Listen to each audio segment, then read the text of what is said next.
আসসালামু আলাইকুম। কানিজ ফাতেমা লোপা স্বাগত জানাচ্ছি এনটিভির রাতের খবরে। ক্রাউন সিমেন্ট শিরোনাম দেখছিলেন, জানাবো পুরো খবর।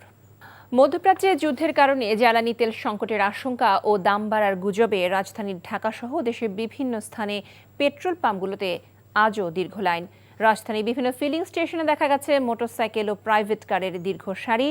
অনেকে ভোর থেকে অপেক্ষায় ছিলেন জ্বালানি তেল নেয়ার জন্য। আবার রেশনিং পদ্ধতিতে তেল দেয়ায় দীর্ঘ অপেক্ষার পর যা পাচ্ছেন তা চাহিদার তুলনায় অপ্রতুল বলে অভিযোগ গ্রাহকদের। দ্রুত এ সমস্যার সমাধান চান তারা। শুধু রাজধানী নয়, জ্বালানি সংকটের শঙ্কায় খুলনা, রাজশাহী, বরিশাল, সিলেট, চুয়াডাঙ্গা, কুমিল্লা সহ বিভিন্ন জেলায় যানবাহনের দীর্ঘ লাইন। ঘণ্টার পর ঘণ্টা অপেক্ষা করে নিতে হচ্ছে জ্বালানি তেল।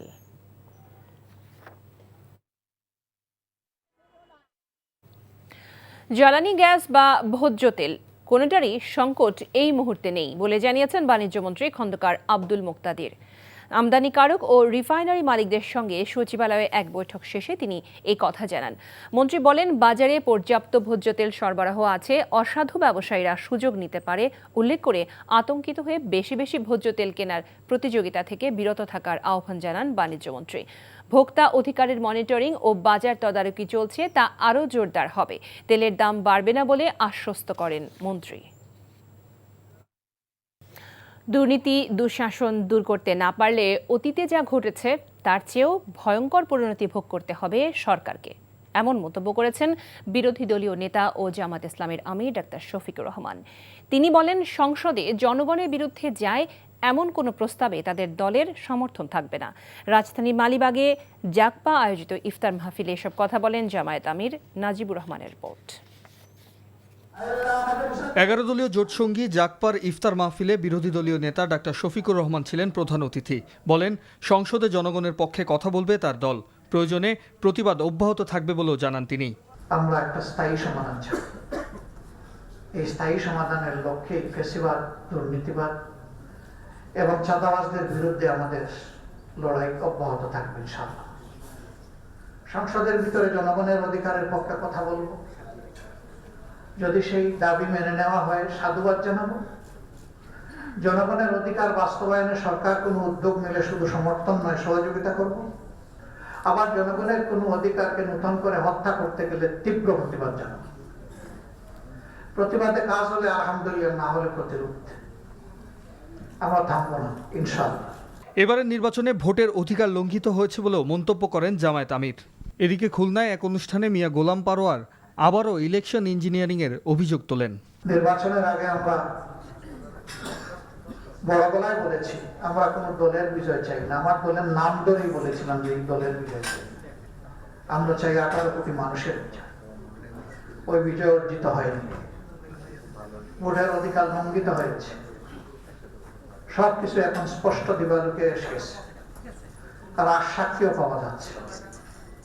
বিচার এখন জনতার আদালতে এবং সেই বিচারের রায় জনতার পক্ষে আসবে। এবারে ইঞ্জিনিয়ারিংটা হয়েছে আলাদা স্টাইল। ভোটের সময় যাতে বোঝা না যায়, ভোটের পরে গণনা, বান্ডিল বান্ধা, রেজাল্ট শিট তৈরি করা, ঘোষণা এবং মিডিয়া প্রচার, এই মাঝখানে দফায় দফায় সুযোগ মতো, বিশেষ করে অল্প ভোটের ব্যবধানে যেসব আসনে 11 দলের প্রার্থীরা কাছাকাছি এসে গেছিলেন, তাদেরকে উপর থেকে সিদ্ধান্ত নিয়ে হারিয়ে দেওয়ার ব্যবস্থা করা। Najibur Rahman, NTV news, Dhaka. জাতীয় নাগরিক পার্টি এনসিপির আহ্বায়ক ও বিরোধী দলীয় চিফ হুইপ নাহিদ ইসলাম বলেছেন, যদি সরকার পুরনো সংবিধানের দোহাই দিয়ে জুলাই সনদ বাস্তবায়ন না করে তাহলে এই সরকারের বৈধতা প্রশ্নবিদ্ধ হবে। খুলনা জেলা স্টেডিয়ামে এনসিপির বিভাগীয় ইফতার ও দোয়া মাহফিলে প্রধান অতিথির বক্তব্যে তিনি এ কথা বলেন। নাহিদ বলেন, জুলাই অভ্যুত্থানের কারণে শত শত শহীদের রক্তের বিনিময়ে বিভিন্ন দল একসঙ্গে এ পর্যন্ত আসতে পেরেছে। জাতীয় সংসদেও একসঙ্গে বসে জুলাই সনদ বাস্তবায়নের উপর গুরুত্ব আরোপ করা হবে। অন্তর্বর্তী সরকারের আমলে জারি করা ধূমপান ও তামাকজাত দ্রব্য ব্যবহার নিয়ন্ত্রণ অধ্যাদেশকে আইনে পরিণত করতে জাতীয় সংসদের প্রথম অধিবেশনে উপস্থাপনের প্রতিশ্রুতি দিয়েছেন তথ্য ও সম্প্রচার মন্ত্রী জহির উদ্দিন স্বপন। বাংলাদেশ শিল্পকলা একাডেমির নাট্যশালার সেমিনার কক্ষে গবেষণা ও অ্যাডভোকেসি প্রতিষ্ঠান প্রজ্ঞা এবং এন্টি টোবাকো মিডিয়া অ্যালায়েন্স আয়োজিত গোলটেবিল বৈঠকে তিনি এই প্রতিশ্রুতি দেন। বৈঠকে বক্তারা বলেন, দেশে তামাকজাত দ্রব্য ব্যবহারের কারণে প্রতি বছর প্রায় 2 লাখ মানুষের মৃত্যু হয় এবং তামাকজনিত আর্থিক ক্ষতির পরিমাণ প্রায় ৮৭,০০০ কোটি টাকা। এ সময় বক্তারা জানান, সংসদ অধিবেশনে উপস্থাপনের ৩০ কার্যদিবসের মধ্যে অধ্যাদেশটি আইনে পরিণত না হলে বাতিল হয়ে যাবে। তাই দ্রুত সংসদে উপস্থাপন করে আইন করার দাবি জানান তারা। ব্রাহ্মণবাড়িয়া জেলার নবীনগর উপজেলার কল্যাণ সমিতির ইফতার মাহফিল অনুষ্ঠিত হয়েছে আজ। রাজধানীর বিয়াম ফাউন্ডেশন মিলনায়তনে আয়োজিত এই ইফতার মাহফিলে ঢাকায় বসবাসকারী নবীনগর উপজেলার বিভিন্ন গ্রামের বাসিন্দারা অংশ নেন। অনুষ্ঠানে স্থানীয় সংসদ সদস্য অ্যাডভোকেট মোহাম্মদ আব্দুল মান্নান উপস্থিত ছিলেন। এ সময় তিনি নবীনগরকে চাঁদাবাজ, সন্ত্রাস ও মাদক মুক্ত করার দৃঢ় প্রত্যয় ব্যক্ত করেন। এলাকার উন্নয়নে সবার সার্বিক সহযোগিতাও চান তিনি। ইফতার পূর্ব মোনাজাতে নবীনগরের কল্যাণ ও দেশবাসীর মঙ্গল কামনায় দোয়া করা হয়। এনটিভির পটুয়াখালী স্টাফ করেসপন্ডেন্ট কাজল বরণ দাসের বাবা নিখিল বরণ দাসের অন্ত্যেষ্টিক্রিয়া সম্পন্ন হয়েছে। রাতে পটুয়াখালীর মহাশ্মশানে তার অন্ত্যেষ্টিক্রিয়া সম্পন্ন হয়। এর আগে সকালে নিজ বাড়িতে তিনি শেষ নিঃশ্বাস ত্যাগ করেন। দীর্ঘদিন ধরে বার্ধক্যজনিত নানা রোগে ভুগছিলেন নিখিল বরণ দাস। মৃত্যুকালে তার বয়স হয়েছিল ৮৮ বছর। তিনি দীর্ঘদিন সরকারি প্রাথমিক বিদ্যালয়ের প্রধান শিক্ষকের দায়িত্ব পালন করেন। মৃত্যুকালে 2 ছেলে 2 মেয়ে সহ তিনি রেখে গেছেন অসংখ্য গুণগ্রাহী। এবার কবি হিসেবে আত্মপ্রকাশ করলেন আলোচিত সঙ্গীত শিল্পী ইভা আরমান। বইমেলায় প্রকাশিত হলো তার নতুন বই চিঠি। বিকেলে রাজধানী গুলশানে সংবাদ সম্মেলনে এ কথা জানান সঙ্গীতশিল্পী ইভা আরমান। বলেন, প্রকাশের পর থেকেই এ নিয়ে বইপ্রেমীদের মধ্যে তৈরি হয়েছে আগ্রহ।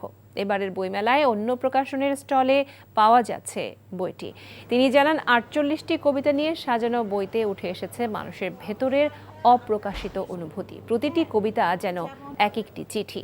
লেখালেখির মাধ্যমে সঙ্গীতাঙ্গনে নিজের স্বতন্ত্র অবস্থান গড়ে তোলার প্রত্যাশা ব্যক্ত করেন ইভা আরমান। এই ছিল রাতের খবরে। এই খবরের ভিডিও সহ আপডেট জানতে ভিজিট করুন এনটিভি অনলাইন www.ntvbd.com। এছাড়াও এনটিভির জনপ্রিয় সব অনুষ্ঠান ও খবরের আপডেট জানতে ভিজিট করুন আমাদের ইউটিউব ও ভেরিফাইড ফেসবুক পেজ। রাত ১টায় মধ্যরাতের খবর দেখার আমন্ত্রণ জানিয়ে বিদায় নিচ্ছি। সবাইকে ধন্যবাদ এতক্ষণ সাথে থাকার জন্য। শুভরাত্রি।